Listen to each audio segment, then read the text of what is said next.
Hijab Cila, Part 5, Pertemuan Kembali. Aku mengedipkan mataku berkali-kali, berharap apa yang aku lihat tadi cuma halusinasiku belaka. Kemudian, aku memejamkan mataku sebentar. Dan saat kubuka kembali, dia sudah duduk di meja pas di seberang meja kami. Ternyata, aku tidak salah lihat. Memang benar, dia adalah Aska. Orang yang selama 6 tahun terakhir ini berusaha aku lupakan. Aku langsung menundukkan kepalaku, berharap dia tidak melihatku. Aku pergi ke toilet untuk menghilangkan kegugupanku. Aku basuh mukaku dengan air kran dari wastafel, menepuk-nepuk pipiku berkali-kali, berharap kegugupanku segera hilang. Setelah itu, aku diam sejenak. Saat keluar dari toilet, aku kembali dikagetkan oleh Aska yang sudah berdiri menyandar di tembok di samping pintu keluar toilet cewek sambil kedua tangannya disilangkan di dada, sepertinya dia memang sengaja menungguku di sana. Mukaku pucat pasi, dadaku berdebar tak karuan. Keringat dingin langsung membasahi kedua tanganku. Begini ya rasanya ketemu mantan, batinku dalam hati. Aku memberanikan diri untuk menyapanya. Kamu Aska kan? Pertanyaan bodohku tiba-tiba saja keluar tanpa aku suruh. Sudah jelas dia adalah Aska. Aku malah bertanya seperti itu. Dia tersenyum manis sekali, melebihi manisnya gula. Iya Cila, kamu apa kabar? Tanya dia padaku. Aku? Baik, kamu apa kabar? Alhamdulillah, kabarku juga baik, Cila. Nomor WhatsApp kamu masih tetap yang dulu kan? Tanyanya lagi. Iya, masih, jawabku. Oke, ntar aku chat ya. Setelah mengatakan itu, Aska langsung berlalu pergi. Aku terbengong sambil memandangi punggungnya yang lebih besar dan lebar dari waktu SMU dulu. Wajahnya juga terlihat lebih tampan dan dewasa. Dan yang lebih penting, penampilannya juga berubah lebih stylish dari dia yang dulu. Satu yang tidak berubah sikapnya, tetap sedingin kulkas 2 pintu. Tidak ada basa-basi sama sekali dalam pembicaraannya kepadaku tadi. Habis menanyakan nomor WhatsApp pun, dia tiba-tiba pergi begitu saja. Setelah pertemuan itu, aku pun menjalani hari-hari seperti biasa. Menjalani rutinitas sebagai seorang dokter dengan antrian pasien yang berjibun setiap hari. Meskipun pikiranku kadang mengingat kejadian di kafe saat itu, tapi aku masih bisa mengalihkannya dengan menyibukkan diriku sendiri dengan pekerjaan. Saat jam makan siang, aku makan di ruanganku. Karena hari ini tiba-tiba aku tidak mood untuk makan di kantin karyawan. Bip bip! Tiba-tiba aku dikagetkan suara handphoneku yang berbunyi.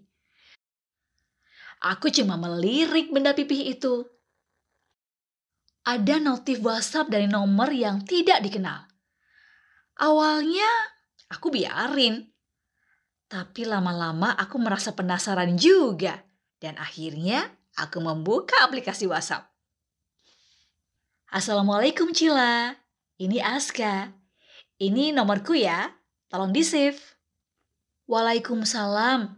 Iya Aska. Setelah itu tidak ada balasan lagi. Hari sudah tampak siang dan sudah waktunya untuk pulang. Aku keluar dari ruanganku. Dokter Cila! Seseorang memanggilku dengan suara yang familiar.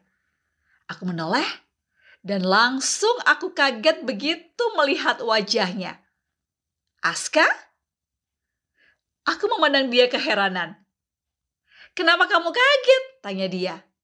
Kenapa kamu di sini? Tanya aku lagi. Aku kerja di sini, Cila, jawab dia.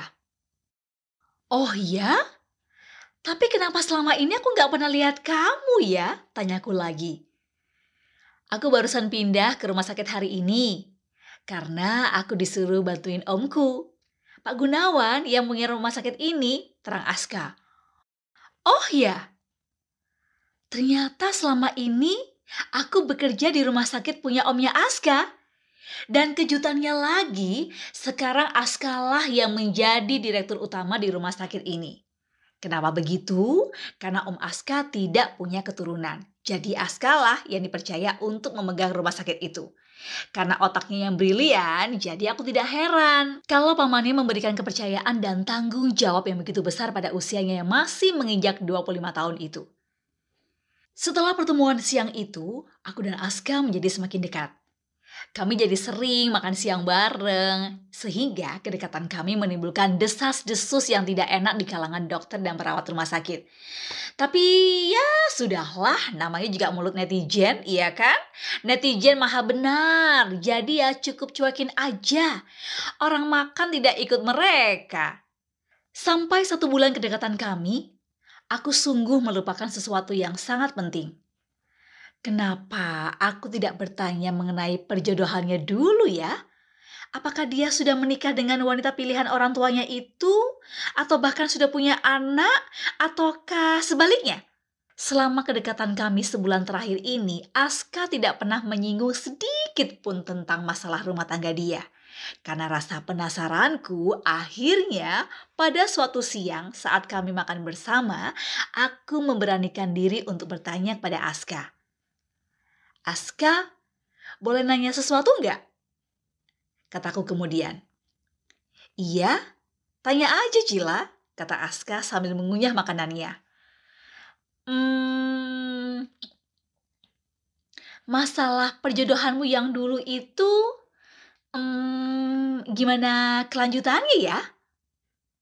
Akhirnya pertanyaanku sukses keluar dari mulutku. Aska terdiam dan tidak menjawab pertanyaanku sama sekali. Dia tetap mengunyah makanannya sampai habis. Dan aku sudah tidak berani menatap wajahnya lagi setelah aku bertanya tadi. Selesai makan, dia menatapku. Kamu tadi mau menanyakan masalah perjodohanku yang membuat kita putus waktu itu kan? Aku jawab sekarang. Dengerin baik-baik ya, katanya. Bersambung ke Hijab Cila, part 6.